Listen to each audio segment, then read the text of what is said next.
Excellencies, ladies and gentlemen, I would like to warmly welcome you on behalf of the North Africa and Middle East Department of the Dutch Ministry of Foreign Affairs. I'm very happy to see so many familiar faces, but also some new faces. And of course, I don't claim to know each one of you. I think about 400 or something who are here in the hall and sitting on the balcony. But I'm especially happy that you managed to come here through the rain on bicycles or cars through the traffic, and that you made an effort to be here. And of course, we will reward you for that, because we have some excellent speakers tonight. Some of you were here in September. On the 25th of September, we also paid attention to ISIS with the Henriette van Lynden lecture. The title then was Jihad on Our Doorstep. We focused on the attraction of ISIS to some people. Also, we focused on the situation on the ground, actually, in Syria and in Iraq. But now it's a little bit different. We focus on the geopolitical developments. So the title, ISIS Tilting the Chessboard, the Dawn of a New Middle East Balance of Power. Actually, there should be a question mark behind that, because that's open for discussion. So we will tonight talk about the major players in the region, the major powers, the countries, what their motives are, how do they affect the balance of power, how does ISIS affect it, and what we foresee will happen in the future.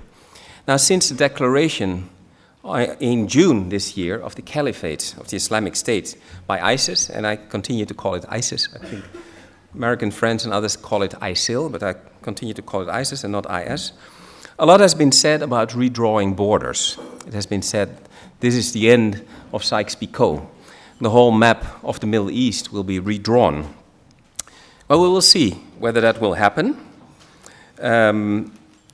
We see that different countries in the region and outside of the region, try to influence what's happening on the battlefield, using proxies sometimes or other ways of influencing the outcome of this conflict in the Middle East.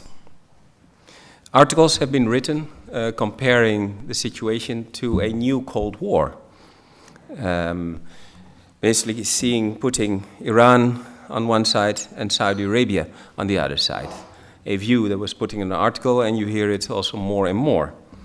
I'm very interested in what our experts, our speakers will say about that, whether that's too simplistic or whether they agree with it. So a number of questions tonight, and I hope we will all get answers to that. Who will benefit from the current situation? And also important, I think, for us as an audience sitting here in Amsterdam, in the Netherlands, what can the West do, or what should the West not do? Now I will introduce the first speaker, and later I will introduce the other speakers. First speaker, we're very happy that she's here, is Mina al-Oraibi. She was born in Iraq. She is originally from the city of Mosul, but currently residing in the UK. Mina is an assistant editor-in-chief of Asharq Al-Awsat newspaper, quality newspaper, that has extremely good sources in, maybe also resources, definitely sources in the region, journalists covering the situation on a day-to-day, I would say minute-by-minute basis. So they're well informed and highly respected. Of course, you don't always have to agree with them. Now, she was previously a bureau chief in Washington.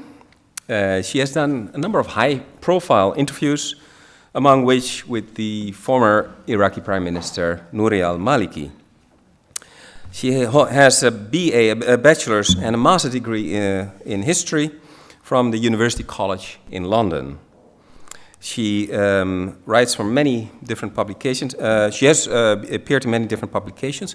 And actually, I understood that Foreign Policy magazine has named her one of the top 100 Twitterati in foreign politics. 2 consecutive years. Now, talking about Twitter, you can tweet tonight. The hashtag for tonight is hashtag HVL, so that's for Henriette van Lynden, HVL Middle East. So not the same as last time, for those of you who were here. hashtag HVL Middle East. You can also ask questions through Twitter, and I will not promise you that you will have an opportunity to get an answer, but we'll do our best, of course. Now, coming back to Mina al-Oraibi, she is a World Economic Forum Young Global Leader, so that's a very small select group. And she will give a broad overview of trends and talk about geopolitics in the Middle East and the effects of the rise of ISIS on the balance of power. Now, as I normally do, I always say whatever will be said tonight by our three speakers does not necessarily reflect the views, opinions of the Dutch Foreign Ministry. Neither does it not reflect our views. But of course, I will not tell you when it is in line with our views and when not. Please switch off the ringtones of your phones. Don't switch off your phones because you have to tweet, of course. But please switch off the ring phones. And I would now, with a warm round of applause, like to invite Mina al-Oraibi to come and take the floor.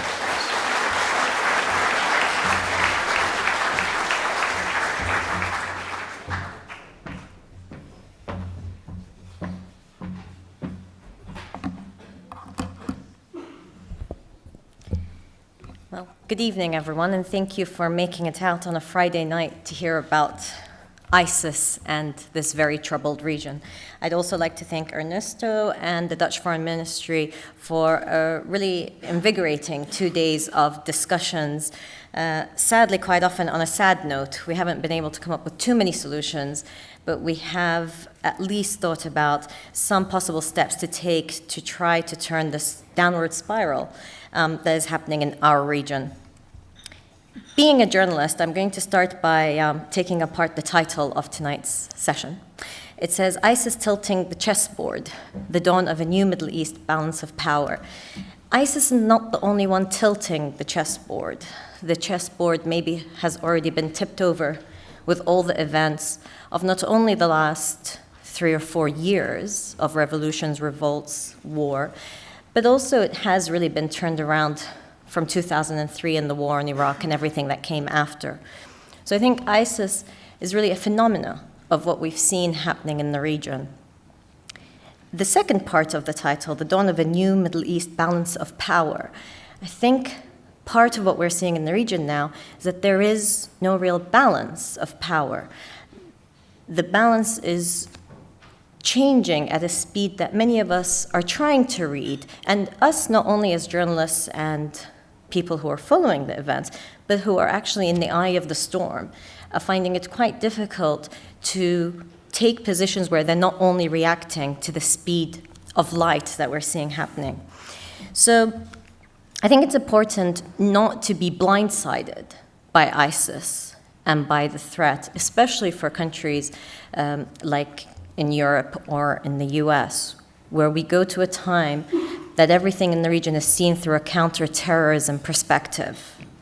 Because in the end, that will be detrimental not only to the region, but I believe also to the policies of these countries. And so it's important to take note of ISIS to understand the phenomena that's behind them, and that's what I'll try to outline in the next 9 minutes or so. So forgive me for everything I'm going to have to omit in the next 9 minutes.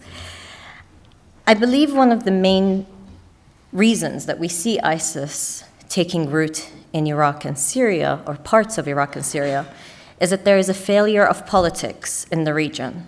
There has been a failure of politics to bring in people to solve their problems. And this failure of politics in Iraq has been from a political system that is completely dysfunctional. You have members of government that speak as though they are an opposition party rather than responsible for what is happening within their own country. You have parts of Iraq that were left to a great part without any law enforcement. So if we look at Mosul, where ISIS swept in on the 10th of June 2014, there was a lack of law enforcement for 4 to 5 years, 4, 5 years or so, where the police really played no role. Kidnappings were normal. Ransom payments were demanded and were made. And the state had no role to play in all of this. This established a system of organized crime that now has been used by ISIS, and some of them have joined the ranks of ISIS officially, and others are part of this network that's allowing the group to flourish. In Syria, of course, we've had a complete failure of politics, not only to stop the spiraling of the civil war, but also the international community system of government failing, where time and again the UN was unable to really take on a role of a system of international governance. And we found that domestically politics was failing and internationally politics was failing. So that, I think, is an important phenomenon. The second failure has been the failure of governments providing the very basic service that all of us expect from our governments, and that is the provision of security. And that's linked very much to the phenomena of the rise of militias and the rise of groups where arms are no longer the monopoly of the state. And this is, of course, not only in Iraq and Syria, but in different parts of the Arab world, Lebanon namely, and others. And this trend means that we can start seeing security vacuums happen in other parts, and you might start seeing other groups that come under the affiliation of ISIS because ISIS appears in the propaganda war to be winning, whatever winning means. If winning means that you can at least survive the strikes of 30 countries in a coalition out to destroy you, then in that sense they're winning. They're not truly winning in the sense of actually being able to establish a state as such that is recognized and can actually rule its people without the sheer brutality of beheadings and other horrific acts that we've seen. Now, this failure of state governance and the failure of actually providing security is something that really leads to the fears of failed states. And we're seeing 4 Arab countries at the moment, in one form or the other, of civil war. So Iraq and Syria I've spoken about, but Libya and Yemen are 2 other countries that at the moment face the real threat of radicalization that no one knows yet what will happen. And those are the ones where it's clear. The ones less clear, for example, are Egypt. We actually have a group that's now pledging allegiance to ISIS. And the failure of politics there, but also the security-only approach, will not allow people to find a way to come to a conclusion of serious grievances that they have. So these rising fears of ISIS growing in the region means that there needs to be an approach where we can not only safeguard the countries, but the borders of these countries. Because the idea of ISIS being able to go beyond the borders is not because these countries are based on artificial borders. All countries had their borders set at one time or another, unless you're an island, where geography enforces it upon you. There have been historical reasons for all these countries. But the failure of establishing borders in the region is not only because of ISIS, and it's because of many issues, but one issue that I want to raise that often is never mentioned when we talk about the problems of the region in the last few months. And that is the issue of Palestine. When Israel refuses to define its borders as a state, there is a problem.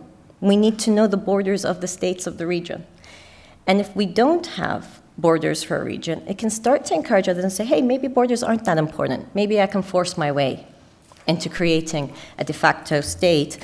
Of course, in no way am I saying that ISIS and Israel are in any way the same, or even relevant comparison as countries, because ISIS is not a state, and Israel is a very different entity. But the importance of the rule of law and what that means for the region. You need a generation to grow up that believes in borders, that believes that their state actually counts, and that it is going to be protected by a government, and is going to be respected and appreciated on the international stage. And I think this is a phenomenon that we have to deal with. Now, my final point, before Ernesto throws me off the stage, is to speak about the importance of regional powers and the balance of power. We can't only look at the countries of the region. because, of course, countries outside of the region sometimes play an even more instrumental role. And here, of course, I refer to the United States, and we see increasingly Russia and the important role that it can play. The US is a regional power, and it's come back to the Middle East now. Some would say that the presence of the US has come back to the Middle East kicking and screaming, but they are there now, and they have taken on a military position. And it can't be just military. Now, we hear many statements from officials saying this can't be just a military solution. But all too often, it's just a statement. We actually need to see the follow-up. And so, to avoid ISIS spreading further, or to actually start working at defeating ISIS, there's going to have to be a real effort from the US and from the international community to engage beyond the military strikes. And that is yet to be seen if it will happen beyond conferences and photo opportunities that last for half a day with different ministers whizzing in and whizzing out. And that, I think, is something that quite a few European officials have taken on board and working towards. But quite often we see that in the US, it's linked to what happens next with Iran. And even though the nuclear negotiations are completely unrelated to ISIS, they are important in knowing how the relationship between the US and Iran will unfold, and the consequence of that for the US's relationship with other Arab countries, namely Saudi Arabia. And that's what our two next panelists will discuss, so I won't step on their territories. But I would leave you with just one thought. The issue of the refugees in the region. There are now approximately 13 million refugees and internally displaced peoples in the region. This is a humanitarian catastrophe, but it's also a very important security issue. The changing demographics and the idle young men, mainly, but also women, might feel that they have no other economic opportunity or opportunity to create their own destinies than to join the ranks of militant forces. And most probably, ISIS would be the most appealing. Thank you.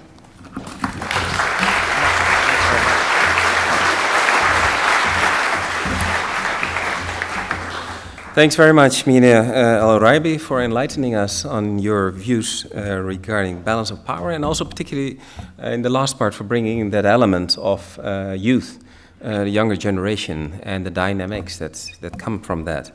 Now we go to our second speaker.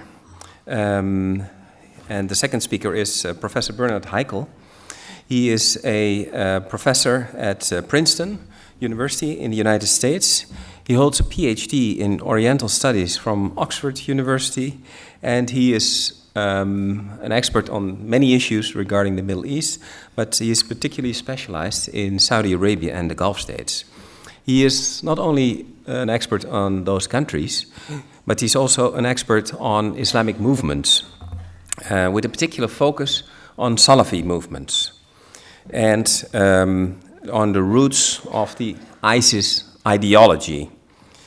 So he has actually a book that's coming out in January, I believe. So you can already put in your reservations, and maybe he will come back to sign his book next time, which is an interesting book, I think, at least to judge by the title, Saudi Arabia in Transition. So he's written that book together with two other experts, Stéphane Lacroix and Thomas Heckhammer, for those of you who are familiar with the topic. It will be published by Cambridge University Press. He has published many other books. I think one other book came out a few years back, Global Salafism. I think that is the book you have to read if you want to know more about Salafism. And Bernard wrote part of it, and the editor was also Roel Meijer from the Netherlands. Now, Bernard will talk about the ideological roots a little bit, I think, of ISIS, and particularly about the regional agenda of Saudi Arabia within the context of the search of ISIS. Now, I would like to welcome Professor Haykel to take the floor.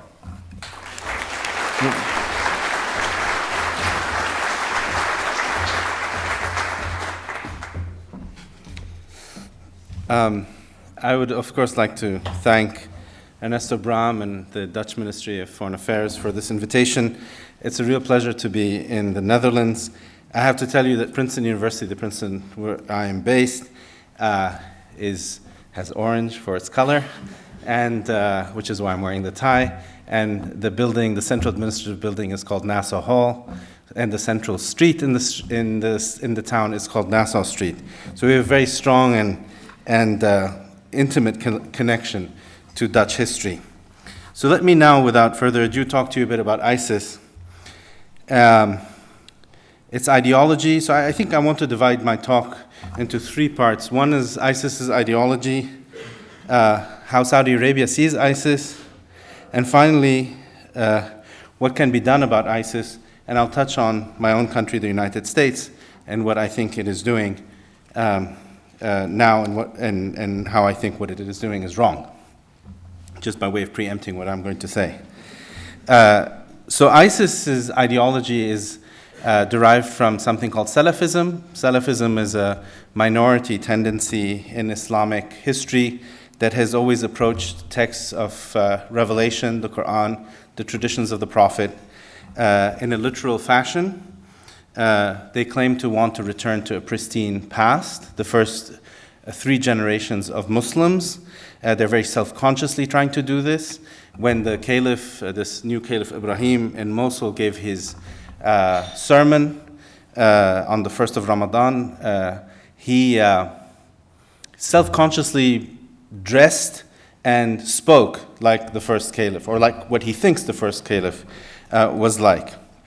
And so there's a very strong and intimate attention to texts and to the original texts of Islam, and trying to say that everything they do is based and draws its authority from these texts. So to say that ISIS has nothing to do with Islam is actually factually wrong. Of course, ISIS has a particular interpretation of Islam, which is at odds with the interpretation of many, if not most, Muslims about how Islam should be understood and practiced. And you can see this from obvious things, like they practice slavery. Most Muslims don't practice slavery. They crucify people. Most Muslims don't crucify people, and so on. And the list goes on and on. Now, it is tied, ISIS's ideology is tied to the ideology that is dominant in Saudi Arabia, which is often referred to as wahabism, or which is the name of the founder of the movement in the 18th century. It's not a label that the Wahhabis themselves use for themselves, but there's an intimate connection there in that the Wahhabis are also Salafis, although there are very important distinctions between the Wahhabis and between ISIS. One of the most important distinctions between them is that the Wahhabis have never and do not and are not interested in creating a caliphate. So what is a caliphate? A caliphate is a unitary Muslim state ruled by a caliph that recognizes no territorial boundaries and that seeks to expand under the leadership of the caliph, who is the successor. That's what caliph means, and he's a successor to the Prophet, or so the title implies. And the Saudis are not interested, have never been interested, nor have the Wahhabis been interested in the caliphate for a number of reasons, but one of the most important of which is that the Saudi royal family do not have the qualifications by law to hold the title of caliph. One of the qualifications of the caliphate is to be a descendant of the tribe of the Prophet, a group called the Quraysh. The caliph of ISIS claims that he is a descendant of that tribe, whereas the Saudi royals are not members of that tribe. So they're by default excluded from ever becoming caliphs. Now, the other thing about ISIS that you should know, and just a little aside, is that it is a sect or a cult that split off from Al-Qaeda. It's a much more violent sect of Al-Qaeda's, and it shares the same narrative of Al-Qaeda. This narrative is basically that Muslims are living and have been living for centuries now under a regime of humiliation. The humiliation is because of the enemies of Islam. The enemies of Islam are multiple. They include the West, whom they call crusaders. They include Jews, and they include Shiites, whom they also have really nasty terms and labels for. So there are enemies within Islam and there are enemies outside of Islam who are out to humiliate and weaken and enfeeble Muslims. More importantly, it's not just these enemies who are humiliating Muslims, but there are rulers in the Muslim world who act as puppets of the West, who are apostates, who are actually people who have abandoned the faith of Islam and who are working at the behest of these enemies, these external enemies. And these apostates have been identified. So the rulers of Saudi Arabia are considered apostates by both Al-Qaeda and ISIS. Why? Because they do the West's bidding, and more specifically, in legal terms, they don't apply Islamic law. This is one of the conditions of a legitimate Muslim state, and they're not legitimate because they don't apply Islamic law, which in Arabic, for those of you who know Arabic, they say that they don't do tahkim shar' Allah. Now, what are Muslims to do because of this state of humiliation and enfeeblement? The answer that Al-Qaeda presents, but in a more accentuated fashion ISIS presents, is one, the sanctification of violence. That the only way for Muslims to respond to this condition of humiliation and weakness is to resort to violence, which they call jihad. And moreover, this violence has to take both organized form, but also privatized form. And what do I mean by the privatization of violence? They call upon every Muslim in the world to take upon him or herself the duty, they consider it a duty, to take up arms and to kill any American, any Jew, any enemy of the Muslims, including Shiites and Sufis and Muslims who would consider themselves Muslims but don't agree with Al-Qaeda or ISIS's version of Islam. So most of the targets of Al-Qaeda, if you count by numbers, and as well as most of the targets of ISIS, if you count again by numbers of those who have been killed, are other Muslims. And that's an important thing to keep in mind. They have gone about systematically hereticizing or anathematizing, that is to declare other Muslims to be non-Muslims, especially Sufis and Shi'is. And here they also differ with the Wahhabis in that their kind of violence and the way in which they approach other Muslims has an untamed quality to it, an uncontrolled, undisciplined quality to it, which the Saudi Wahhabis don't share. Now, the Saudi royal family is a target of attack of this movement. So they clearly would like to see this movement destroyed. However, they are in a bind. The Saudi royal family are in a bind, inasmuch as a number of ordinary Saudi people, have a very ambivalent attitude when it comes to ISIS. Some might even support it. And by supporting ISIS, I don't mean that they necessarily agree with the ideology of ISIS, but that ISIS represents something that is deeply satisfying. So what is this satisfaction? The satisfaction is that ISIS is fighting the good fight against the enemies.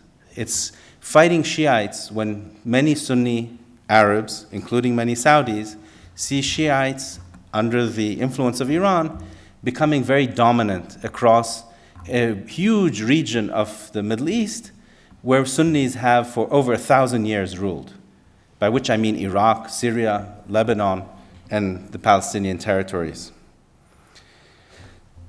So I'll give you an anecdote, a couple of anecdotes to make this a bit more tangible. Do I still have a couple of minutes? We have about two minutes. Okay. Yeah. A couple of anecdotes. So this summer I was in Saudi Arabia at the Islamic University in Medina, and the rector of the university told me, we don't engage with debates about ISIS on Twitter or on Facebook and so on because it's too controversial. I said, what do you mean it's too controversial, I asked.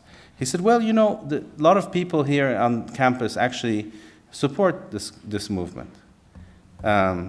Even though the king of Saudi Arabia had explicitly told the clerics and all the religious scholars that they had to be much more vociferous, much more active in condemning ISIS. So there is this situation that the Saudi royals find themselves in, which is they're not sure of how many of their own people are in support of this movement. And ISIS, the way I see it, at least, is not just, when we think about it, I don't think we can think about it simply as a terrorist organization or even as a cult. I think it is a symptom, it is a manifestation of a much deeper malaise, a much deeper sense of grievance that is felt by many Sunni Muslims throughout the Arab world in particular, but also beyond. This is a grievance that is rooted in what Ms. al-Oraibi just mentioned. There's a sense of misrule, people have not been governed properly, injustice, bad regimes, corrupt regimes, not enough employment. There are lots of grievances that people feel with respect to how they're ruled, but also with respect to where Muslims are in the larger community of nations, as disempowered and increasingly marginal. And that somehow ISIS gives vent to this sense of disenfranchisement. So there is a deeper structural problem, which is that of disempowerment and misgovernance. And therefore, ISIS, I think, gives voice to that, an extreme voice to that sense, although many people don't necessarily share that ideology, but might support it for some sort of cathartic or vicarious thrill that you get out of watching them. So let me just end on the prescription. Just following on from what I just said, fighting ISIS will not solve the problem, because as I said, it's a manifestation of something deeper. And moreover, if you do what the United States is doing now, which is to start bombing them from the air, you're actually confirming ISIS's narrative that namely Christians, Westerners, Jews, Shiites are out to destroy the true believers, the true Muslims. All indications are that the recruits are up since America started, and along with Holland and others, have started bombing ISIS. And I finally would like to add that I don't really see ISIS as a threat to the world, certainly not to the Western world. They're a terrorist organization like Al-Qaeda was a terrorist organization. Where ISIS is a real threat is it's a threat to the Middle East itself, to the people of the Middle East, to the moderate Muslims, to the people who are not very religious, to the Sufis, to the Shiites, and to many other people of goodwill, especially in the region. But its terror is nothing new, and it is something we will have to live with, whether ISIS is around or not. And in as much as the US has started bombing ISIS, it has done us all a great disservice. Thank you.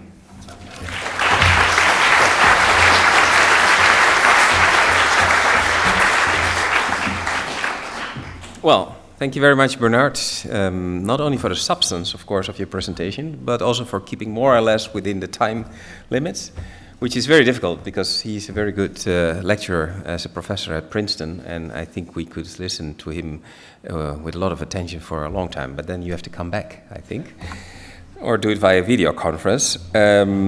So now we go to the third speaker from a completely different angle.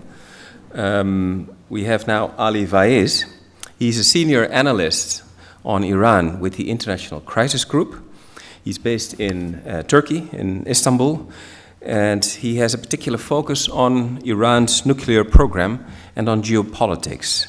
He's an interesting person because many of our speakers, usually previous occasions, are political scientists or historians or Islam experts, but he was actually trained as a scientist, and being Iranian, I think, well, even trained maybe as a nuclear scientist, if I'm correct. So don't tell anyone else, otherwise you might get into trouble for that. But still, he did get a visa to come to the Netherlands. He has a PhD from the University of Geneva. He also holds a master's degree from Johns Hopkins School of Advanced International Studies and was a postdoctoral fellow at Harvard University. Well, who can beat that? He has more than 10 years' experience in journalism and has written widely on Iranian affairs. Ali is regularly appearing on BBC television, on CNN, NPR, Reuters, and the list goes on and on and on, of course. So we're very happy that he's here tonight and not on CNN and BBC. So that's their loss and we win. Now Ali will discuss tonight the interest and the strategy of the Islamic Republic of Iran in the Middle East. And he will particularly focus also, I hope, on the relationship between Iran and the Kingdom of Saudi Arabia and the Gulf. That very sometimes tense relationship. But I think there might be some signs, but Ali can, I think, give us more up-to-date information that maybe these two countries find each other in a common fight against ISIS. Now, without any further ado, Ali, I would like to invite you to take the floor.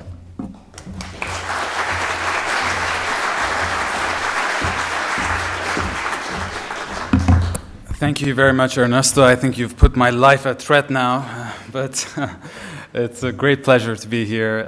Thank you to the Ministry of Foreign Affairs for inviting me. I've been given the task of talking about a difficult subject, one that you don't often hear, which is the view from Tehran. I have to go back to Ernesto's caveats that I don't represent the official view. I don't necessarily agree with it, but I think it's important to have a good understanding of it because it's really is an essential part of finding a solution if there is to be any inclusive solution to the problems in the region. Now, in describing the sources of Iranian conduct, I had actually a difficult time coming up with something that would allow me to put this in a structure. Then I found this quote by Greek philosopher, weird thing, a Persian using a Greek philosopher, but Thucydides, who basically says that the states are motivated in whatever they do by three main elements: fear, honor, and interest. And I think this actually helps in describing the sources of Iranian conduct and how Iran is dealing with the new phenomenon of ISIS, or as we in the region call it, Daesh. Now, let me start with fear. Now, when the Iranians look at Daesh, what they see is basically the latest, the newest phase of a continuum that started in the early days of the Islamic Revolution. It was designed to undermine and contain the Islamic Republic and the revolution. It has had different manifestations. It has turned out as Saddam Hussein. It has the same root and the same cause and the same elements as Taliban. And now basically Daesh is just the newest kid on the block. They really see it in that view. And it's not a secret. You can go on the Supreme Leader's Twitter account and you can see some of the graphics that he regularly posts.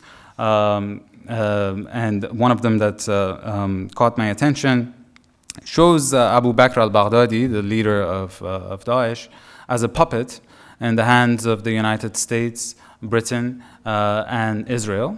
And the hashtag is very interesting. It's Camp Buka, which is the US detention center in Iraq, where Baghdadi was held until 2009 when he was handed over to the Iraqi officials. So that is the lens through which the Iranian officials see Daesh. Now, you can say that this is paranoia, this is conspiracy theory, which is something that we are very much used to in that part of the world. Often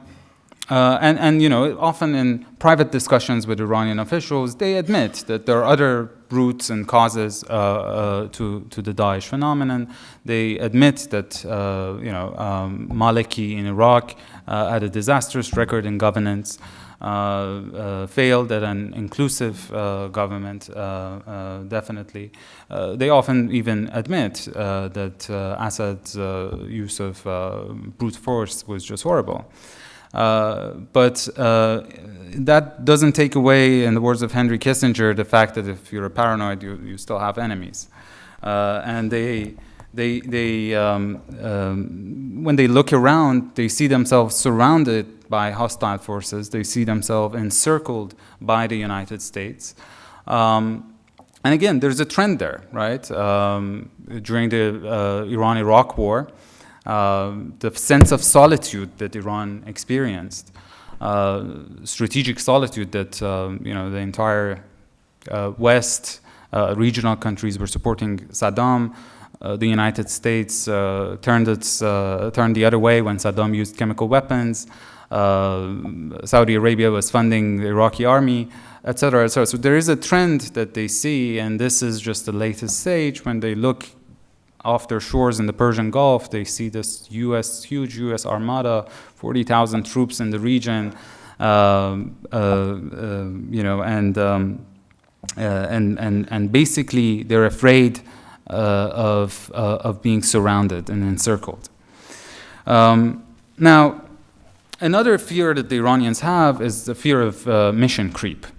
What I mean by that is that again, if you see Daesh as a product of outside actors, you also think that it's a pretext for something else. And the pretext that they consider in this case is for the United States to return to Iraq. They think that the U.S. Was desperate to get out in 2007, 8, 9, but now wants to get back in, and Daesh has provided the pretext, as well as in Syria. They think that the Sunni powers in the region wanted the U.S. To attack Syria. They failed last year, but now this time with the phenomenon of Daesh, not only they've got the U.S. To go in Syria, but they have also engaged in military confrontation directly. I mean, it was impossible for the Iranians to imagine 6 months ago the Saudi Arabia bombing Syria. And they think this is a slippery slope and quite dangerous. And again, if you look at the Supreme Leader's statements, I remember he used to say about the nuclear issue that each time we get close to resolving it, a ghost comes out of nowhere and spoils the prospects of getting a deal. And now he feels the same thing happens in Syria, probably, that every time that the tide turns towards the Assad regime, something happens. So either the chemical weapons issue last year, or it's Daesh this year. Now, what are they doing about this fear? I would say in general, their policy is mostly to downplay the sectarian aspect of this conflict. This is mostly in rhetoric, though. In rhetoric in the Iranian newspapers, in the messaging that they put out there, they constantly say, this is not about Sunni Shia, this is about Western designs, this is about Israeli designs. And Ayatollah Khamenei again says that Daesh kills probably as many Sunnis as it kills Shias. The second imperative, as I mentioned, is honor. And honor is a very important element to understand, especially in the Iranian psyche mentality, which is not unlike many other ancient nations. It's a Middle Kingdom thinking. They think of themselves as the indispensable nation in the region that, given its cultural and historic relations with other countries, needs to have a significant role. And it has this role. Lakhdar Rahimi, the former UN and Arab League envoy, said last month that Iran has more influence in Baghdad than the United States and has more influence in Damascus than Russia. And so in that sense, it's totally incomprehensible to the Iranians that they get excluded from the international fora where these issues are discussed, given Paris conference about Iraq or the Geneva conference about Syria. And this sense of frustration pushes the Iranians to actually overemphasize about their importance and their role. You see pictures of Iranian Quds Force commander, General Soleimani, being posted in the international media. Even these days there are selfies of him. with Peshmerga and with other forces in Iraq. They boast about their victories, saving Erbil, breaking the siege of Amerli, liberating Jarf al-Sokhr without any air support from the coalition. And they're really overemphasizing this role in order to say that Iran matters and cannot be excluded from the equation. There's also another aspect that they want to reassure their population that there's no spillover in Iran and they're in charge of the situation. And finally, it has a negotiating tactic use in terms of telling the West and Iran's interlocutors in the P5+1 that if they resolve the nuclear issue, the door opens on cooperation on the regional matters. Now, of course, this strategy of overemphasizing Iran's role in the region, and especially in Iraq and Syria, has the effect of exacerbating what Bernard was talking about, which is the sense of disenfranchisement of the Sunnis, which is one of the roots of the current crisis. Now, the third motive is interest, and the primary interest, I think, is, like many other states, is self-preservation and security.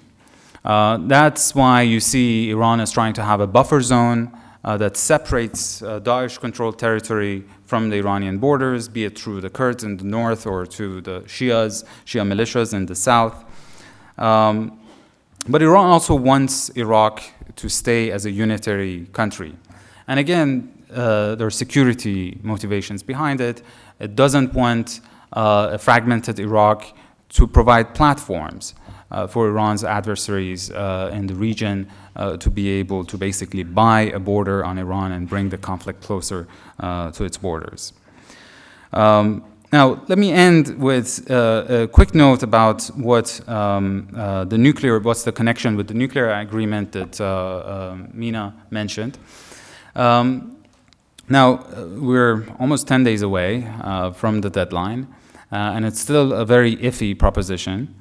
But I often hear in the media a black and white image of what deal or no deal, failure or success mean for the regional dynamics. Most people treat it as a gateway issue, so that if it's resolved, if there is a deal, all of a sudden Iran and the United States, Iran and the West in general can cooperate on regional matters.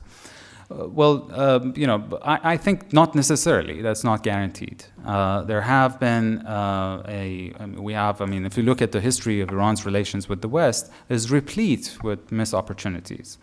And we have had a lot of similar experiences in the past. Take the experience of Afghanistan in 2001, when Iran and the US had an unprecedented cooperation in toppling the Taliban and installing a new government in Afghanistan. And just 1 month after that, Israel accused Iran of sending arms to Palestinian militants.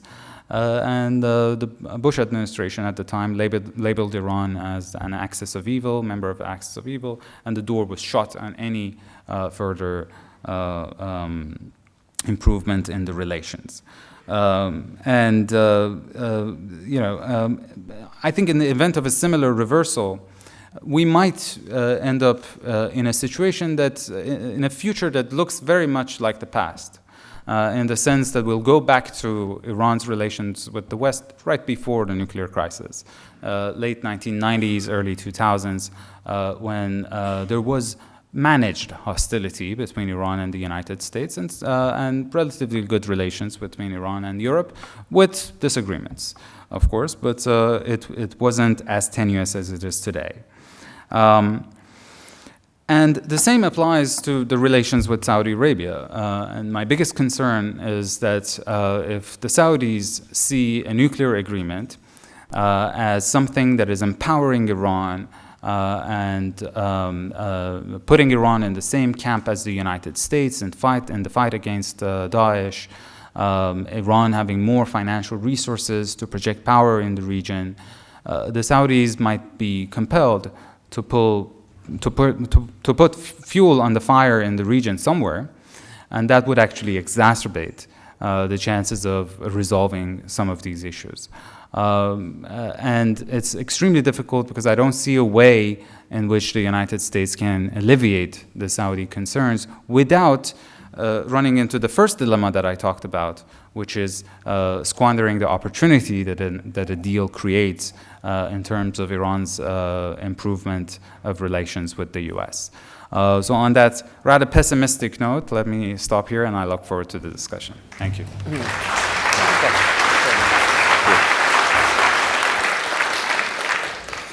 Well, thanks very much, Ali, to end on that pessimistic note. But this is not the end of the evening yet, so might have a happy ending after all. But also, this is not an American Hollywood movie, so we don't have to end on a positive note. Just to pick up on some of the, I think, things you said, and after that we go to the Q&A. So please, now we can also already start formulating very sophisticated questions and so. To pick up on that, you said that the nuclear deal, if we have a deal, so we're still waiting for it, the deadline is approaching. If there is a nuclear deal, that is not necessarily a guarantee that relations between Iran and the US, or let's say Iran and the West, will improve in other areas. But do you think that maybe, I mean, the appearance, the search of ISIS as a threat both to Iranian interests, to Western interests, other interests, could be an issue where we can find some converging strategic interest between Iran and the US? Or is everything compartmentalized? It's working. No, there's definitely a linkage, but the issue is ISIS is not a phenomenon that is limited to Iraq. It's spread between Iraq and Syria. In Iraq, I think there's convergence between Iran and the United States on how to deal with ISIS. But in Syria, there's total divergence. And that's where the problem is. Because if you fight IS in Iraq and push it out to Syria, it will start fighting the Assad regime. And then what are you going to do? Are you going to bomb Daesh in the interest of the Assad regime? And how is that going to be viewed by the other members of the coalition? So it really turns into a dilemma.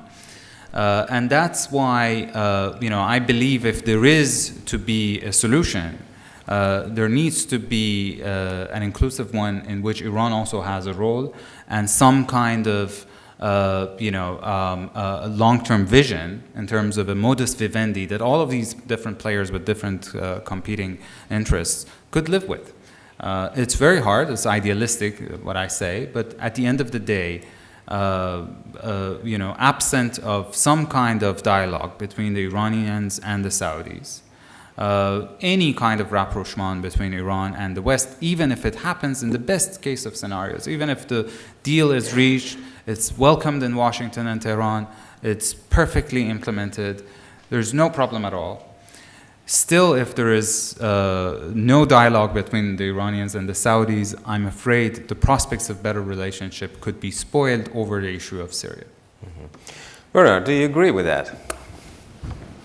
Yeah, I do actually. I do agree. I think that that the Saudis will look at any deal that the Iranians sign with the Americans as some form of empowerment of Iran in the region, and with the possibility of going. You see, the Saudi rulers are quite old. They have very long memories. And they remember a time in the 1970s when Iran was America's policeman in the region. They don't want to return back to that period. That's their greatest fear. They want to be America's principal ally and the West's principal ally in the region. And they feel that they deserve that role because they've been very responsible stewards of the oil wealth. After they've never used oil as a weapon after 1973, and they feel that they ought to, and that they feel they're the most important country in the Muslim world. They speak on behalf of the majority of Muslims and so on. So anything that lessens their importance, whether real or symbolic, is regarded as a threat. And the Saudis can act as spoilers, certainly in Syria. Now, the Saudis can't project power. They have a limited capability when it comes to projecting power. They don't use non-state actors. The last time they did in the Afghan jihad, it backfired very badly. So they don't do that. But what they can do is pay a lot of people, spread money to a lot of different actors, and who can act as spoilers. So that would be my fear. Yes. So I mean, I do agree. But I mean, what are your building blocks for a solution then? I mean, you basically, I mean, both of you, I think, say that if there's some rapprochement between Iran and the U.S. and the West, there's a nuclear deal, then Saudi Arabia will see that as a threat. So how can you solve that, this dilemma or maybe trilemma? Yeah, I mean, I think that, you know, there are regional dynamics that have nothing to do with America. So the Saudis regard the Iranians as overplaying their hand by becoming the dominant external power in Arab theaters, namely Iraq, Syria, Lebanon, and even to some extent amongst the Palestinians through Hamas. So for the Saudis, this Iranian projection of power into what they consider their backyard, the Arab theater, the Arab countries, is unacceptable. It's like a zero-sum calculus for the Saudis. Of course, the Iranians are not going to up and leave and give up on Hezbollah in Lebanon or Hamas or Iraq or Assad. So I don't see where there's a room for an agreement between these two countries, where one side certainly sees it as take it or leave it negotiation. Mina, are you as pessimistic as both gentlemen on the chances for a sort of approachment or a deal between both countries? I am, for very many reasons, some that were mentioned here, but I think also the US and the Obama administration has played a real role in increasing the distrust. So when the Americans were having their secret talks with the Iranians and the Saudis found out through press reports, and yet again to get surprised by the latest Wall Street Journal article that uncovered the letter to Khamenei that actually said it's mainly about the nuclear deal, but because it was leaked, what made the headlines, what everybody read about was that if we could sort out the nuclear deal, I'm paraphrasing, of course, because none of us saw the letter, but what came across is that if we come across a deal on the nuclear issue, perhaps we could work together to fight ISIS. Something that was not told to the Saudis in the very many meetings they have. And so the problem is that had the Obama administration actually been clearer, not necessarily show all their cards to the Saudis, but at least show some, and build that element of trust that we're not selling you out for the Iranians, that, like Ali said, that if we're making a nuclear deal, we'll probably go back to the 1990s, not to the 1970s. They've not put in that legwork. Wendy Sherman, the Assistant Secretary of State, who was, or Undersecretary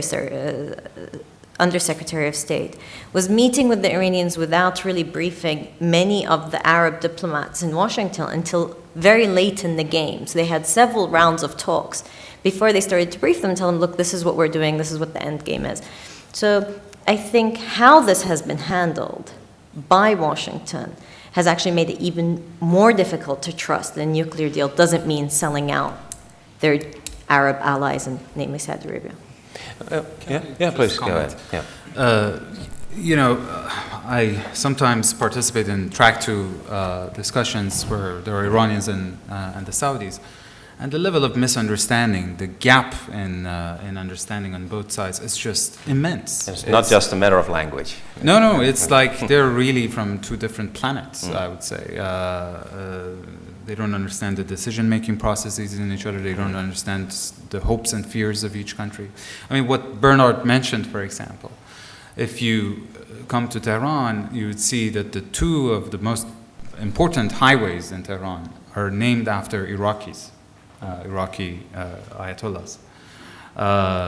Currently, we have the head of Iran's parliament, who is an Iraqi, born in Iraq, Mr. Larijani, and the former head of the Assembly of Experts, who's in charge of supervising and electing a supreme leader, was also an Iraqi, Ayatollah Shahrudi.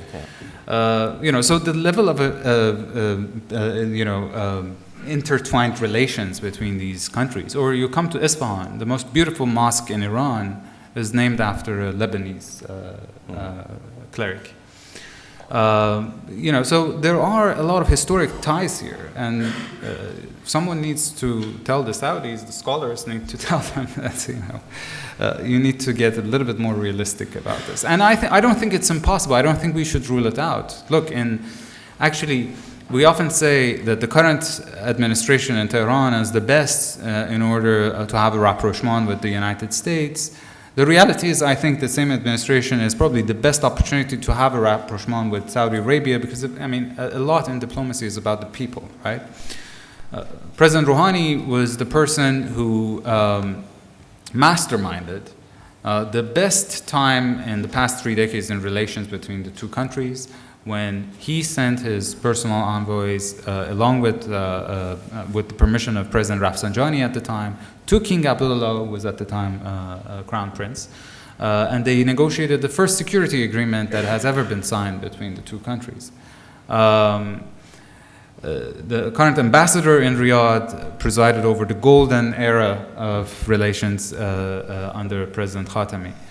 Our current national security advisor is an Iranian Arab, so he's from the south, he speaks Arabic. So you have a constellation of characters that could be helpful, and they want it. If you look at President Rouhani's first speech, in it he mentions one of my biggest priorities is improving relations with the Saudis, and they have tried repeatedly. Even it seems like the security establishment has reached out to the security establishment in Saudi Arabia, but they haven't received an open hand, partly because of the fears that Bernard was talking about, that they think Iran is on the ascendance, and talking to them would just make them even more bold in continuing with the policies that they see destructive. On the U.S. relations, when you have a secret channel, it is a secret channel. You're not even going to share it with your allies. It's not going to be secret anymore. Especially in Israel, secrets are extremely difficult to maintain. And in that sense, I don't think the Obama administration did the wrong thing. The reason the talks were secret was because of these sensitivities. Otherwise, there would be no need to have them secret. And the result of those secret talks have actually made Israel and Saudi Arabia safer than before. The Geneva Agreement drained the cartoon bomb that Netanyahu held up in the UN General Assembly. It has also made Saudi Arabia safer, because if there were to be a military confrontation between Iran and the United States, Saudis would pay a price for it. Mm-hmm. Yeah. Thanks very much. Just to bring in one more point before we go to the Q&A, we haven't heard much about the Syrian regime yet, Bashar al-Assad. Mina, I'll ask you this question, but of course the others can also answer. What do you see as the effect of the bombing campaign on ISIS, on the position of Assad in Syria? Do you think he could take advantage of that in strengthening his position? Or? I think it strengthened Bashar al-Assad in several ways. The first is it brought the regime in from the cold in a way on the international stage when the US informed the Syrian regime that it was going to carry out the strikes. So there was a channel for the first time, and they admitted it. Now, of course, the regime said that this was coordination. The Americans said this was a warning. It doesn't matter. There was an interaction. That's one. The second is it weakened the Syrian National Coalition, the opposition forces, and it weakened the Free Syrian Army in some ways because it made, again, the US, the West, the coalition, the Friends of Syria group look like it cared to target ISIS, but it didn't care to help the Syrian people. So in many ways, that strengthened the regime de facto by saying, well, look, you guys were taken for a ride for 2.5 years. It didn't matter. When the strikes started and there was, flights over Syrian airspace for those strikes, it had been said for so long that we can't drop much needed supplies to Homs that was besieged for 2 years, where people had to start eating leaves and grass to survive. But those same airplanes couldn't at the time, heaven forbid, intercept Syrian airspace, but they could do it to bomb ISIS. So in many ways, it helped the regime discredit the opposition, the moderate, so-called moderate progressive opposition. It helped them to show that the West's strategy in actually supporting the opposition was failed. So it helped the regime also prove that its narrative was beginning to take hold. It's the regime or the terrorists, so choose one or the other. You've had officials saying behind closed doors often, but now it's coming out more and more, that, hey, maybe we should reconsider our position on Assad.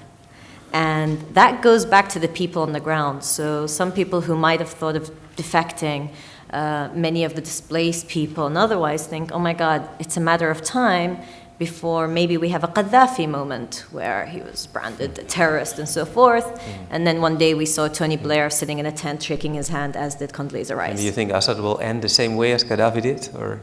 I wouldn't wish that on anyone. I think that's not the way we should try to see justice being done. A different type of Gaddafi Yes. moment. Yeah. Okay, thanks very much. We go now to the audience because I see hands going up already, and that's great. But let me please explain a few rules to you. One rule is you can, if you get the mic, and I'm afraid this is not a democratic way, I will just decide who gets the mic, but we sort of go through the audience a little bit.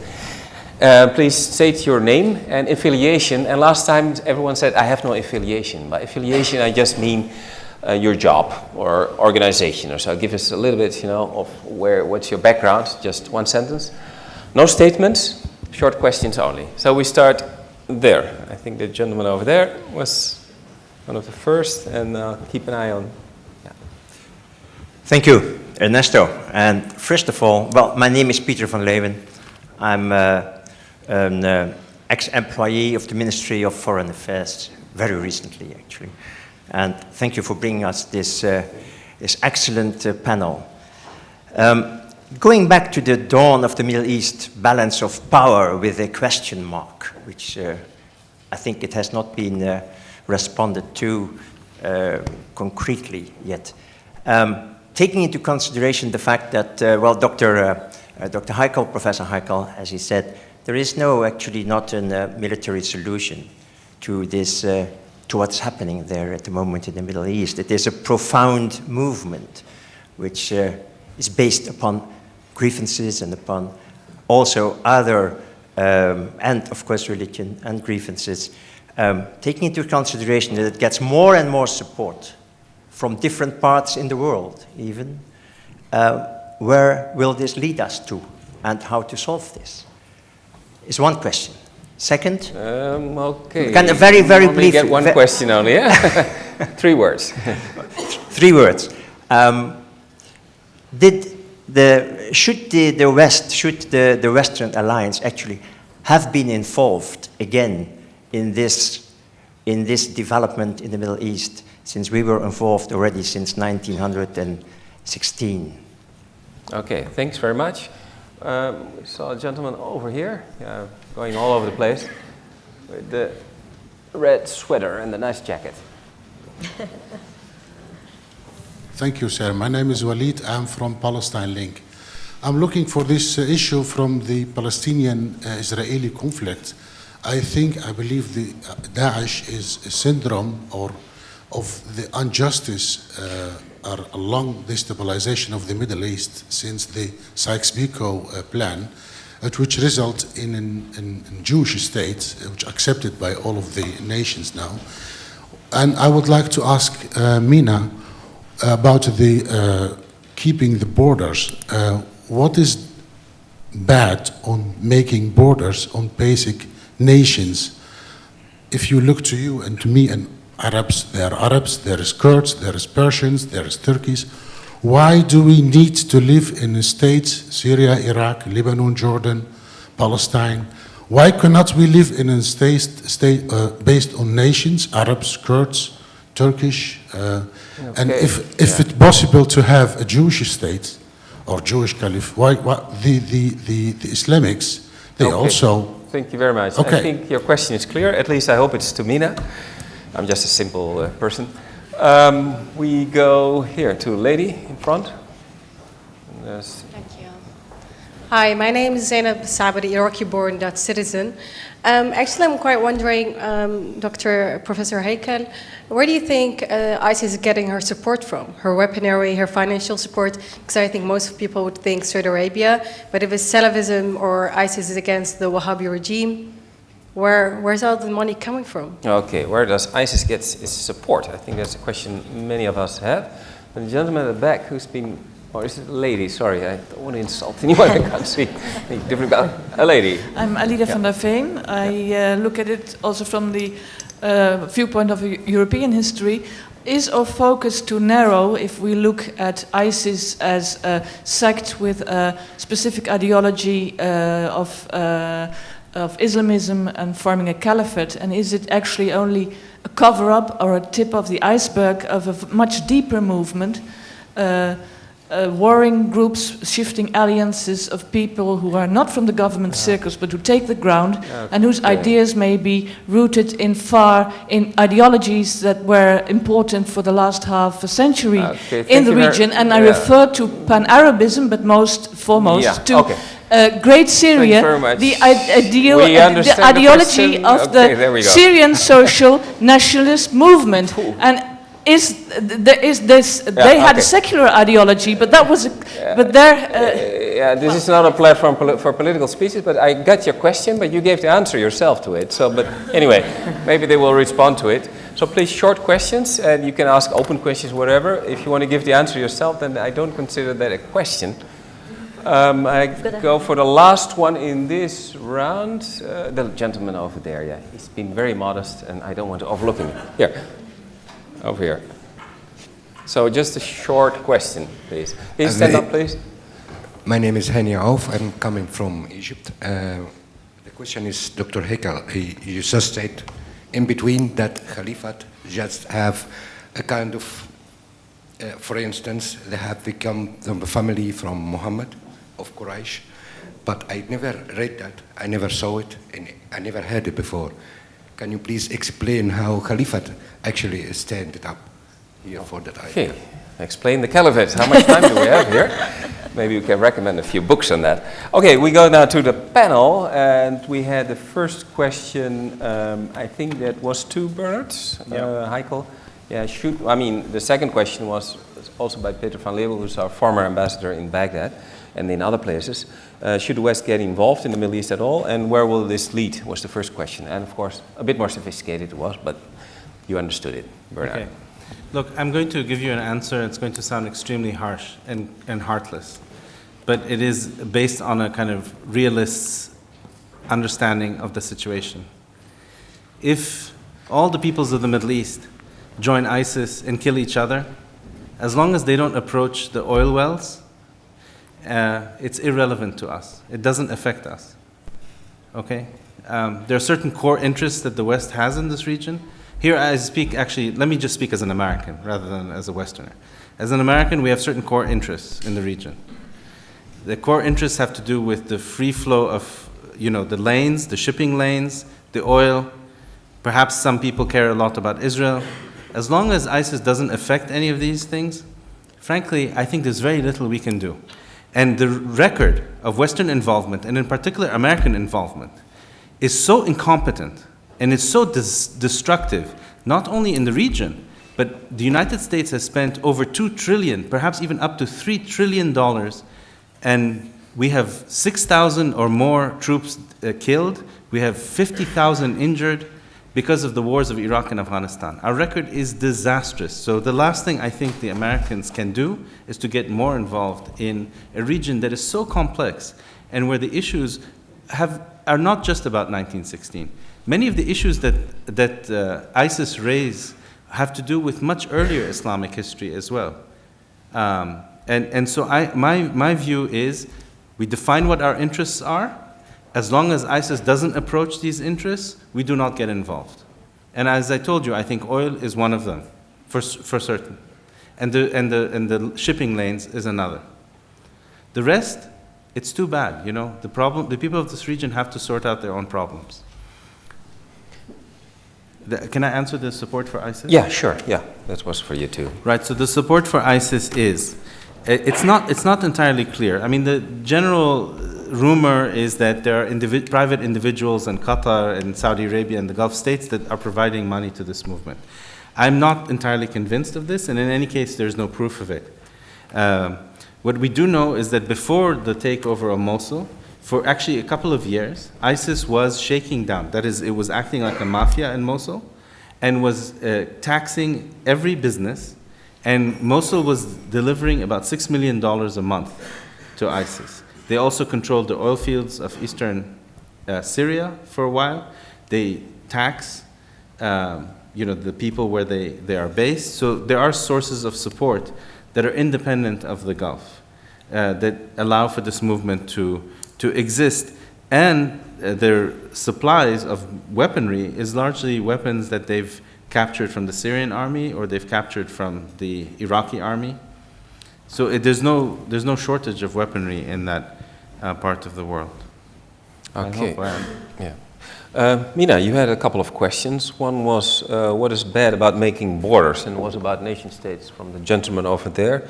And you could also take up the question, which was basically sort of an answer, or rhetorical, I think, whether our focus is not too narrow. I think only on the military part, cover up, and there's some other, trench underneath. No, you don't have to repeat it. Thank you very much. Okay. Here we go. Okay.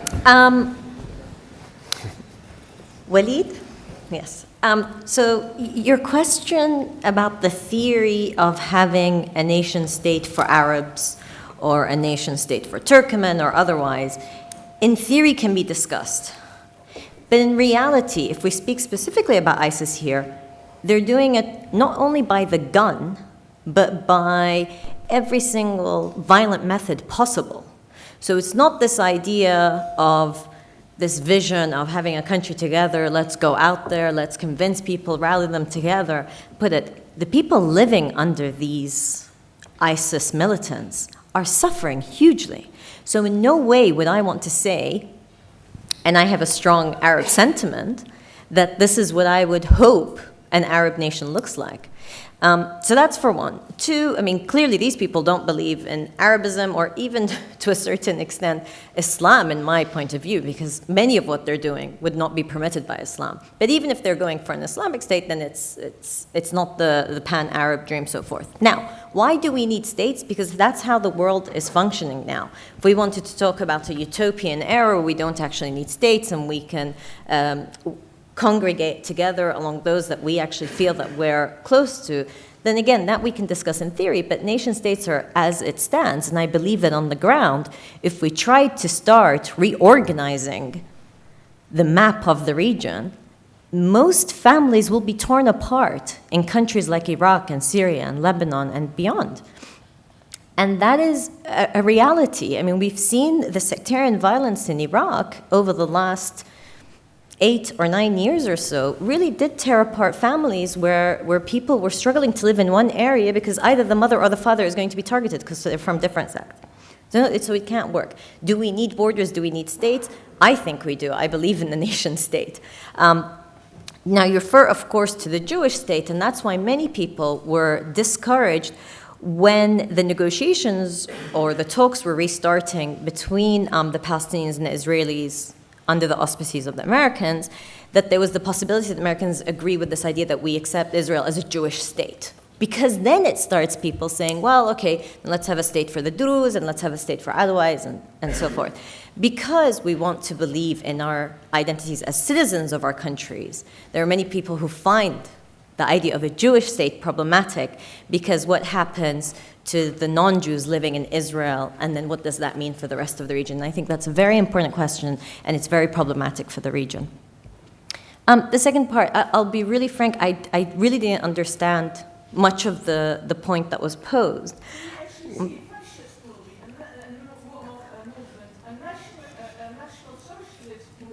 Cool. Yeah. Okay, Yeah, thanks I very think- much. Yeah, I think we get it, sort I of. think there are. Go I ahead, think Mina. there. Yeah. Well, I mean, look. I think the point I was trying to make in my earlier remarks, and maybe I wasn't clear enough, was that we're not really seeing in the region many movements that are based on political aspirations. And many of the riots and the protests we saw were against the current situation. But very few people were actually providing alternatives other than, sadly, ISIS and a few of the other radical groups. And this is a very general term, then you had political parties, whether it was the Muslim Brotherhood in Egypt, whether you had the political parties in Tunisia, that actually were proposing political solutions and political programs, and that's what we really need in the region, whether we agree with them or not. But there isn't a political platform with ISIS. That's the whole point, that it is very much a reign of terror. There's no real alternative that's there. And we had a final question in this round on the caliphate. Now, maybe something unorthodox. Ali, what would be the three? What would be the three keywords for you to describe the caliphate? The caliphate? I mean, it's a concept that has changed over time. I don't think the Ottomans were Quraysh, were they? So they claimed the caliphate, but people raised the question about their descent. I mean, their genealogy, and most people didn't accept their claim. By the way, if you want to find how the caliphate is described, and you read Arabic, presumably, you go to any Islamic legal text, you go towards the end, there's something called the chapter of biographies, or Kitab al-Siyar, which describes the biography of what a caliph should look like. And there you have conditions for the caliph called Shurut al-Imama in Arabic. And one of the conditions of the Imama, that is the supreme leadership of the Muslim community, is descent from Quraysh, is descent from the tribe of the Prophet. Of course, the Shi'is don't say it's the tribe of the Prophet, they say it's a specific lineage from Ali, his cousin and son-in-law. But it's a well-established Islamic doctrine, there's absolutely no controversy about it, and ISIS is tapping into that. In fact, what's interesting about ISIS is that it's tapping into both the Shi'i and the Sunni doctrine of the caliphate, because the caliph of ISIS is not only from Quraysh, he's also a descendant of Ali and Hussein. And that's why, he claims, and that's why, well, I mean, everyone claims, right? So, okay, thanks very much. And if you really want to know more of the details, you have to enroll as a student of Professor Haykel, but I'm not sure if he will allow you. I mean, it's very tough, it's a very high level. We continue. Now, the gentleman already had a chance. We go to the next round. The lady here first. Could you stand up, please? Yeah, Tagreed Al-Khudari, editor at Fanac.com, Chronicle on the Middle East and North Africa. My question, to Mina and to the others, of course. ISIS, Daesh, has successfully employed the new media. And with the new media, you can reach your groups, whether you are in this country or that country, because they are popular to a certain group in different countries. To what extent borders matter? Is it the main, because you mentioned that the borders is kind of the main, factor to get rid of them. So does it matter when you have the new media? Thanks very much. So follow-up question to the first one. And then I see I see a hand. I don't know who's connected to that hand. Yeah, it's you. Thank you very much. My name is Maral Kaye. I work at VU University.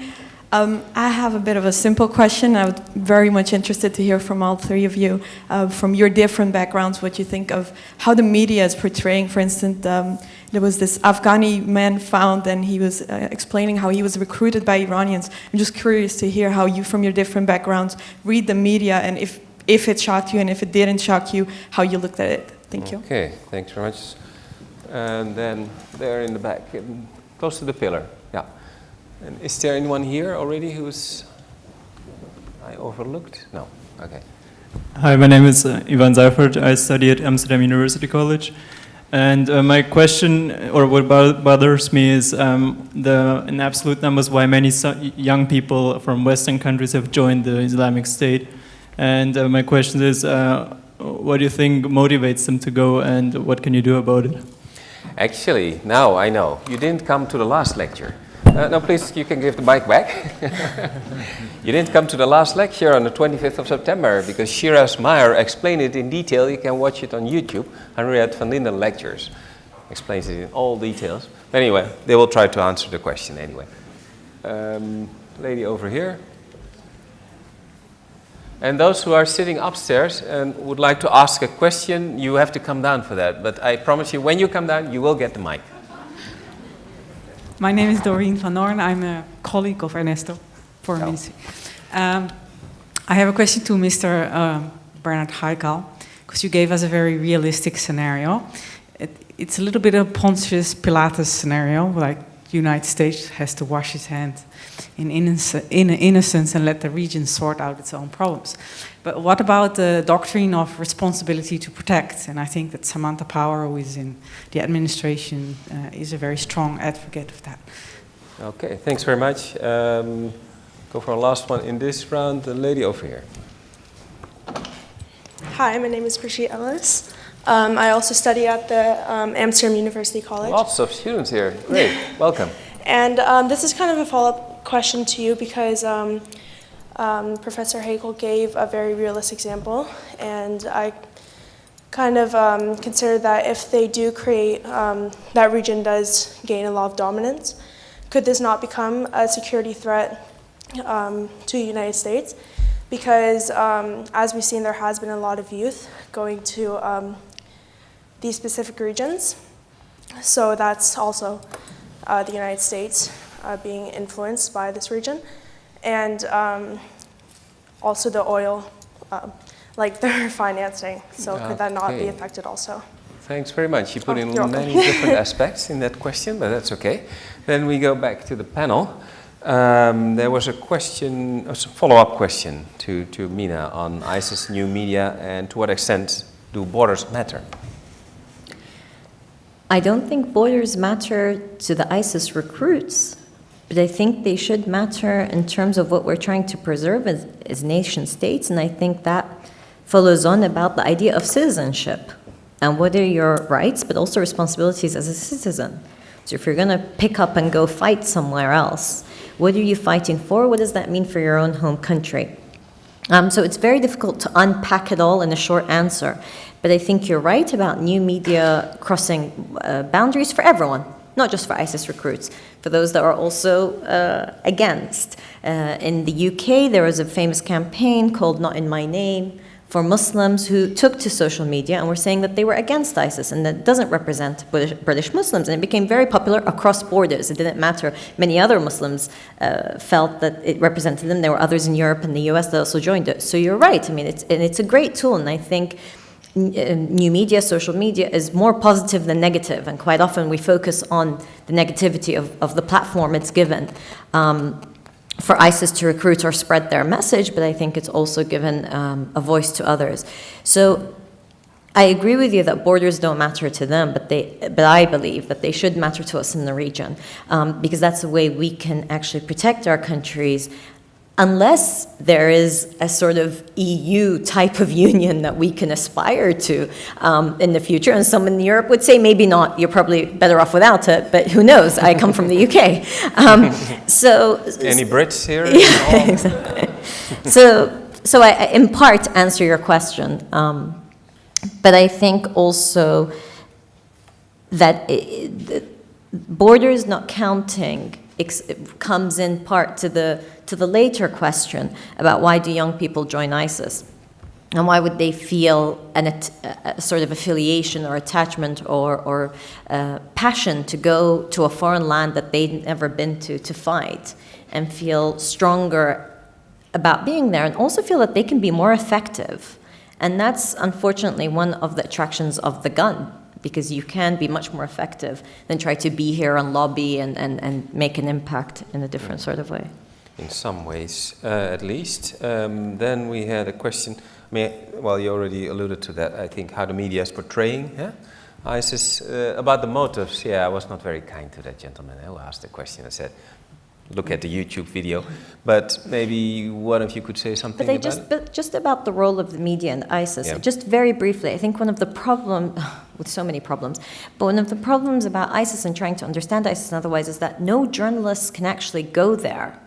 And in a war zone, you usually get reporters on the front line, one way or the other, and because of the brutality of ISIS, because of unfortunately what's happened to journalists who have tried to cover that part, we're very much left with only what we're being told by ISIS, whether it's social media or otherwise, and that's again creating so many blind spots.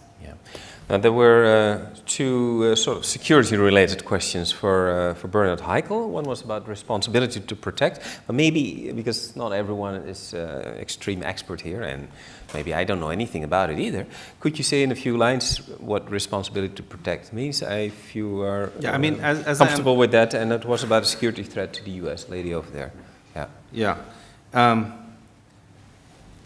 I also want to talk briefly about the absolute the numbers that are going there.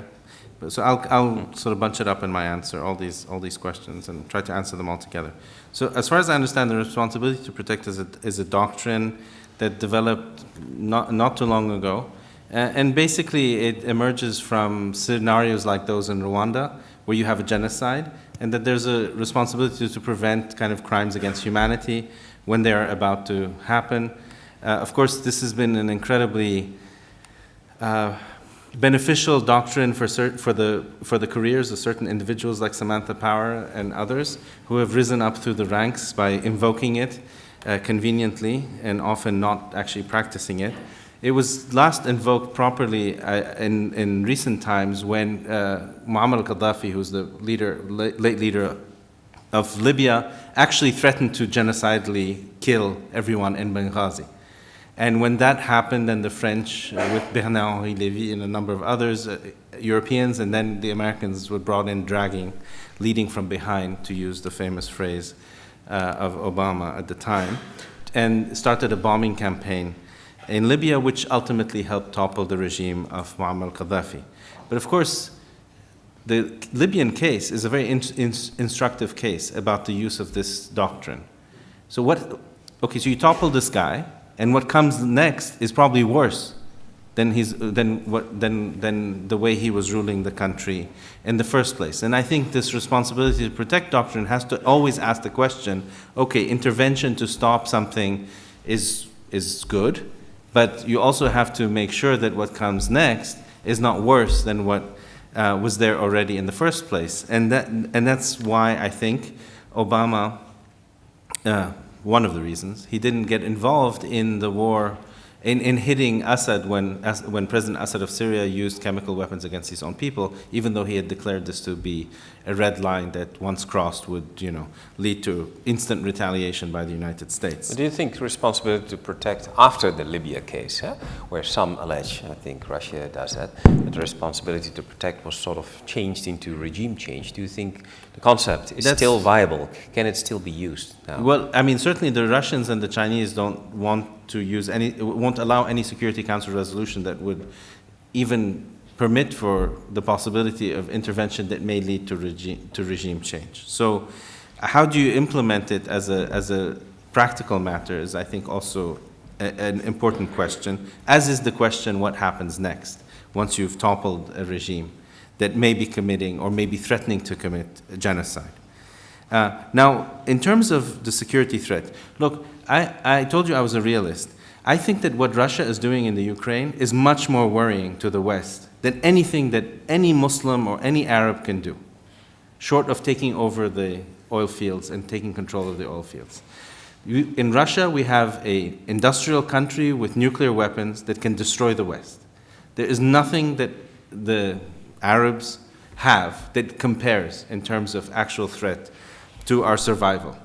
Okay, and yet we're obsessed with the 1 or 2,000 or 300 or 400, however many Western Muslims are ending up going there, who may come back and blow themselves up in 5 metro stations, God forbid. But so what?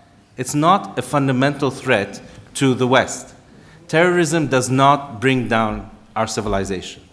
Nuclear weapons brings down our civilization. fighting a big war against an industrial power like Russia could be a threat to our civilization. Not ISIS, not Al-Qaeda, not suicide bombers. I'm sure that Ali would like to respond to this. I see you writing, and I see a number of people who would also like to respond, so then we get some debate going on here. Not really, because I basically, agree. whether this, suicide bombers or whatever form, whether that is, a threat to society or not. And you sort of phrase it more in conventional terms, Russia, Ukraine, and so that could be a real threat to European or Western security. But what is your view on it? Look, I actually think there's a link between how media covers these issues and how the priorities are set, because these days I think policymakers care much more about the image than the real policy, and they reacting to issues because they don't have a grand strategy, because they don't have a vision. They often come up with a policy, with an announced policy, and then they go back and try to reverse engineer the policy behind it. And it was all much better in the past.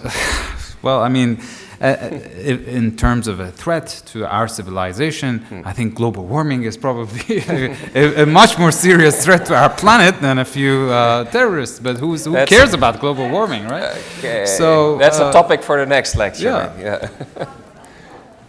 It's all relative. But what I want to say about the U.S.'s role is, I think the problem that we have currently with the U.S. is that it has gone from one extreme to another, from extreme engagement and involvement in the region to none. And you need to have a set of principles that you would just stick to. So that everybody knows that things are clear, right? Either those are international norms which are eroding, international organizations are eroding, but you need to stick to something. You need to have a principled position on something.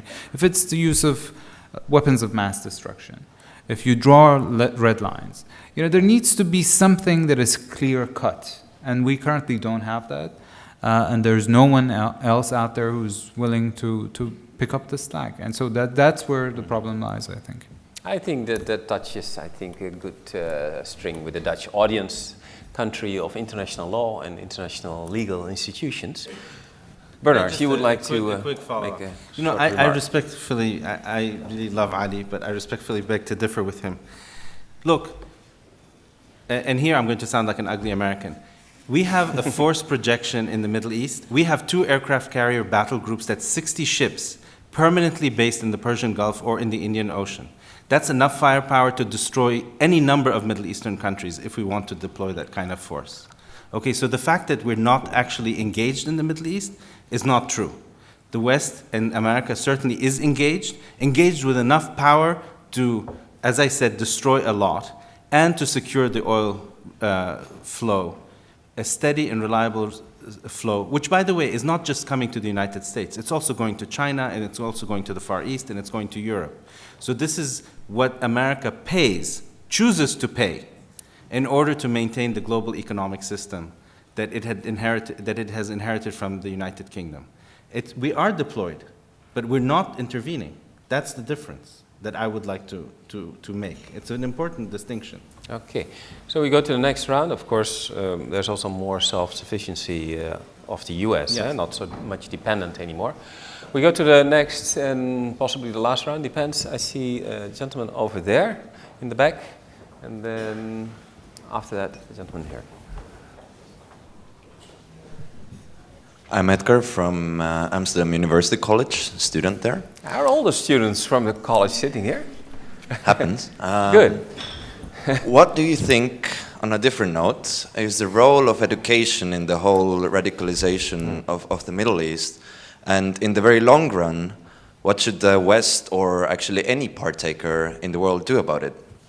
Good question. New angle, new dimension. Over there. Yeah. Martijn Brede, Nijrode University. My question is to Professor Haykel. Over the last few weeks, we have seen very interesting developments in the oil price. My question to you relates to that. It's, well, to what extent would you relate those developments to the relationship between the US and the Saudis, as well as the Saudis and the Iranians? Okay, economic question from Nijrode Institute. Yeah, while we're there, the gentleman over there. Joost Vermeulen, journalist. I would like to know what is the point of view of the speakers towards the internal revolution, which is, as I see it, currently taking place in Saudi Arabia, with view of the coming change of power with the old family. Okay, thank you. You're predicting something there. Yeah, there's a gentleman who's standing up and waving your hand. Please. Karel van Broekhoven, Middle East Working Group of GroenLinks political party. I understand that Israel is not receiving any refugees from Syria and the whole problem area in the Middle East. And everybody seems to find it very normal. It seems to be very logic that no refugees can find a place in Israel, and I wonder why that is. No refugees where going? To Israel? Israel, yeah. Okay. Then we take two more questions. Do I see a hand? Yeah, there, the lady. And no one came down from the balcony. Oh yeah, the gentleman here. Yeah. Hi, I'm Elise. I'm a student at Cambridge, and I'd like to ask. This is more for Bernard. Maybe you've touched upon this, but what's the role of Salafism or Wahhabism in the increasing radicalization of the Muslim world, and primarily on how something you've also mentioned in the beginning, how it's really rooted in ISIS. ISIS ideology is rooted in the Wahhabi creed. Okay. You traveled all the way here. Good. From Cambridge. Hi, I'm Hassan Al-Sabri, also a student at Lynden University. Can you speak in the mic? Oh, yeah, sure, sorry. I'm Hassan Al-Sabri, a student at the University of Leiden. We've been talking a lot about the current situation of ISIS in the Middle East. But what are the future prospects of ISIS in the Middle East, and what's the role of Saudi Arabia and the other countries? Okay, thank you. Then we go to a last one, if there is any. Yeah, gentleman in the center. I'm Nick, also from Amsterdam University College. There's many of us here tonight. To Professor Haykel, you mentioned a few things that you thought were important for the US as far as ISIS goes and its effects. But I'm wondering, what about Muslims living in the US or elsewhere in the West? Because with ISIS growing in power, I see a growing sort of negative sentiment or fear towards Islam and Muslims living in the Western world. And I think that is only going to increase. So, but what is the question then? The question is to you, don't you think that Muslims living in the Western world are also an important effect to consider, or the growing negative sentiment towards Muslims living in the West? Isn't that something to consider as well, in addition to oil and... Thank you. I think I can guess the answer to that, but maybe I'm wrong. The first question we had was a new dimension, the role of education in radicalization. Mina, would you like to take that?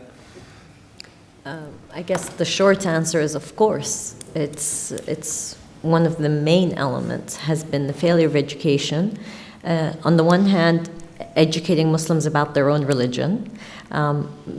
Many Muslims learn about their religion either from their parents, and then they look for alternative sources, because you never just listen to your parents if they're the ones who are educating you. So where do you look? Well, now you can look online. And the array of views on any given subject that you can find online, if there's someone who's really charismatic and knows how to catch your attention and can give you and feed you very, very radical thoughts, then that happens. There's also a problem of education in some of the Arabic countries and what is actually being taught in some of the school books. And this is an issue that's been raised time and again. And quite often it's only dealt with on the surface and then dropped. The other issue of education is there is a whole generation of Iraqis and Syrians who are risking not getting any education, and what that effect has on also the radicalization of the future generations. And so, yes, this is one of the crux of the problems, and there are countries that are not admitting to the problem that they have in their schools, but they'll pay lip service and they'll change just a few contexts. But it is a huge problem of education, because again, for many of us Muslims who say the problem isn't in Islam, it's the way it's being interpreted and taught. It's because of that education, the way that religion is manipulated. Thank you. Then there was question to Bernard Haykel on the oil price and also prediction of internal revolution in Saudi Arabia. Right. So on oil price, you know, the oil business is a very cyclical business. It goes from the idea of scarcity and, you know, so price goes up, and you can see it. I mean, during the 2000s, there was this fear of scarcity, which drove up commodity prices as well as oil. And now we're in a cycle which is being hyped about this overabundance or superabundance of oil, largely because of shale, the production of shale oil in the United States, which I think is, again, an exaggeration, and it's a hype about it. And the fact that Europe is economically not doing very well and consumption is declining here, and the fact that both China and India have not risen in their have not increased their consumption, that combined with the increasing surplus that's coming from the United States is depressing prices. It has nothing to do with Saudi Arabia. Saudi Arabia would like to see prices much higher than where it is now, but can do nothing, almost nothing about it, unless it cuts back on its own production, which it's not willing to do in a significant manner, because that would mean using oil as a weapon, which it has never done. So I hope that answers your question. On the issue of education, I would also like to add one thing, which is that, you know, the educational systems in the Middle East are bankrupt and have been bankrupt for many decades. The best people who come out of those systems anyway try to leave, so there's a huge brain drain out of the region. And there's a tremendous emphasis on, especially in the Gulf, on religious studies, which are basically useless in terms of producing employment and for industrial and technological advancement. I mean, compare China to the Middle East, the number of engineers there, the number of engineers in the Middle East, and so on. And you can see that we're talking about two regions that are going in diametrically opposed directions in terms of where the economies of these regions are going. Huge number of unemployed people, and that's leading to that certainly feeds into radicalization. And that gets me to the issue of Salafism, which I can address if you like, or yeah, sure. Should I just also before Salafism, I just wanted to talk very briefly about the change of power in Saudi Arabia. People have been predicting for 7 decades or 8 decades that the Saudi royal family is about to be toppled, and they have outlasted all their enemies, whether Arab nationalists, socialists, communists, Al-Qaeda. They've remained in power. And they've remained in power for a number of reasons. One of them certainly has to do with the fact that they have this revenue in the form of a rent from oil, with which they can buy social peace and they can buy their population, and they don't tax their population. But they also deploy religion as a way of disciplining their population, and they have a ferociously efficient repressive machine with which to also quell dissent. So the combination of having money, which they have about $800 to $1 trillion worth of reserves at the moment in cash, largely US treasuries. Religion, the ability to control and deploy religion as a force. And finally, repression. Those are pretty powerful tools that can keep you in power for some time. If the oil price, if we were to not use oil anymore and the oil price were to go down very significantly and they were to run out of their reserves, then their days would be numbered. As a regime. And that would be a catastrophe for the country itself, because it would immediately implode and you would see a Syria-like scenario in Arabia. There was a question about the Muslim community in the United States. Oh, yes. Yeah. I mean, look, most Muslims don't share Al-Qaeda's ideology or ISIS's ideology, vast majority. In fact, most Salafis don't share ISIS's ideology. And any attack on Muslims or any discrimination against Muslims is simply illegal and unacceptable. It's just as unacceptable as any attack on African Americans in America or Jews or any other community. So for me, it's a problem of policing and law enforcement, and it should be made just simply illegal, which it is. And the American Muslim community in particular, as opposed to the European Muslim community, first of all, is not just one community. It's a very diverse community that includes African Americans, South Asians, Arabs, and others.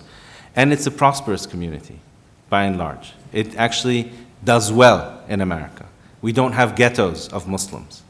And so they're fairly well integrated, and they have a role to play, like all Muslims around the world, to fight this ideology and this cancer called ISIS, which is claiming their religion and claiming their ideology. And they have a role to play, but we also, as citizens of our country, including Muslims, have a role to play to fight discrimination against Muslims or against any other people. I don't see any other answer to this question, and I deplore any form of racism or discrimination on the basis of religion. Via Twitter, we received a question by a certain lady, I think, Snape. Is she in the audience here? No? She is. I'll read out your question. She's there. Good question. Why are we speaking of ISIS instead of IS? Who would like to answer that question? There's different words. Ali, why don't you go ahead? They renamed themselves after they erased the border between Iraq and Syria. They pronounced themselves as a state. So do you call them Islamic State, or do you use another term? I mean, let's say tomorrow they call themselves the Royal Kingdom of the Netherlands or something, then would you follow Again, that's why I prefer to or? Use the Arabic term rather than playing with English letters. But obviously they're neither a state nor, as Bernard was explaining, truly Islamic. But I really don't think it matters what we call them. Mm-hmm. So, I don't know if that's an answer to your question, but Mina, yeah. No, just because there was the gentleman's question about ISIS in the Middle East in the future. And I think it's a relevant question, an important one, because the way that ISIS has developed is that it's a fighting force. So they can't just buckle down on the areas they have and try to develop the state and have governance and everything. They continue to open new battles because of the way that they've come together. So I think we'll see them try other areas, and there were many people questioning and saying, well, okay, you got Mosul, you consolidated. When you started pushing towards the Kurdish region, that's when they started getting real pushback. And so that's the way they operate. And we've seen just yesterday or today, Baghdadi, the head of ISIS, coming out and saying, that their sights are on Saudi Arabia. And I think this takes it to another level in terms of whether we see that there are attacks in Saudi Arabia, and we saw the incident that happened a couple of weeks ago also in Saudi Arabia that shows that we're going to continue to see more attacks and the way that they operate, and somebody likened them to mercury. So you try to grab it from here and it pops up there and everything. Because again, like Al-Qaeda, when they started out, is that they wanted people to affiliate themselves with ISIS and actually start carrying the attacks. So we'll see more and more of this idea of lone wolves who will believe in the ideology of ISIS and try to implement. Okay, then there was a last question, I think that was not answered yet, about the refugees. Why are there no refugees going to Israel, I understood? Is there anyone who would like to answer that question? No. I see you guys, so let's forget about that one. I mean, the topic is a little bit different, so we're going to, I think, wind up, and therefore I move to the stage here. And I need some assistance. Yes, thank you very much. Now, before we give a warm round of applause to the panelists, to the experts tonight. And before we go to the bar, because some of you might have come for the drinks only, I hope not. I think also for the pearls of wisdom which you have received tonight. I would like to thank, with a warm round of applause, the Rode Hoed here, and Aminata Kone, who's responsible for organizing all of this, who's done all of the work.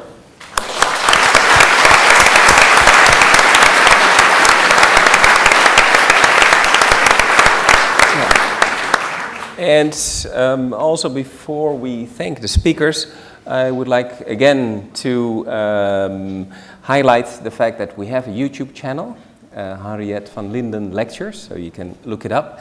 You can see tonight's lecture in 2 or 3 days, and the previous lectures. So please look there. And then based on that, you can also ask follow-up questions on that next time, and maybe sort of skip certain questions. Now we're going to thank very much first Mina al-Oraibi for her contributions tonight.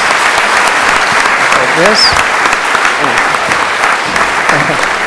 Thank you very much. And I would like to thank Professor Bernard Haykel.